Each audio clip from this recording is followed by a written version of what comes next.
തിരുവനന്തപുരം ജില്ലയുടെ തമിഴ്നാട് അതിർത്തിയോട് ചേർന്ന് കിടക്കുന്ന കോട്ടായിക്കോണം എന്ന ഗ്രാമം. അവിടുത്തെ രണ്ട് യുവാക്കൾ തമ്മിലുണ്ടായ നിസ്സാരമായൊരു തർക്കം അവരുടെ സുഹൃത്തുക്കൾ ഏറ്റുപിടിച്ച് വലിയൊരു വഴക്കായി മാറി. പിന്നീട് അത് നാട്ടിലെ രണ്ട് പ്രബല സമുദായങ്ങൾ തമ്മിലുള്ള ഒരു ലഹളയായി വളർന്നു. ആ വർഗീയ കലാപത്തിന്റെ തായ്വേരുകൾ തേടിച്ചെന്ന കേരള പോലീസ് പ്രത്യേക അന്വേഷണ സംഘത്തിനു മുന്നിൽ അവിചാരിതമായി തുറന്നു കിട്ടിയ ഞെട്ടിക്കുന്ന തെളിവുകളുടെ കഥ. തിരഞ്ഞ് ഒടുവിൽ തങ്ങൾ എത്തി നിൽക്കുന്നത് ഒരു മഞ്ഞുമലയുടെ അറ്റത്താണ് എന്ന് തിരിച്ചറിഞ്ഞപ്പോൾ അവർ നടത്തിയ അത്യസാധാരണമായൊരു കുറ്റാന്വേഷണത്തിന്റെ കഥ. അത് വല്ലാത്തൊരു കഥയാണ്. ഇതിനൊരു അവസാനമല്ലല്ലോ സാറേ. നമ്മളായിട്ട് തന്നെ പൊക്കിയാലേ ഇത് അവസാനിക്കാനത്.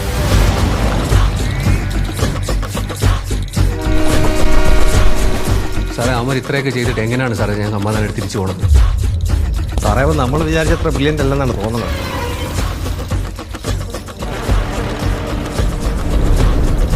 ഇതിങ്ങനെ പോയാൽ ശരിയാവില്ലല്ലോ ജയകൃഷ്ണൻ.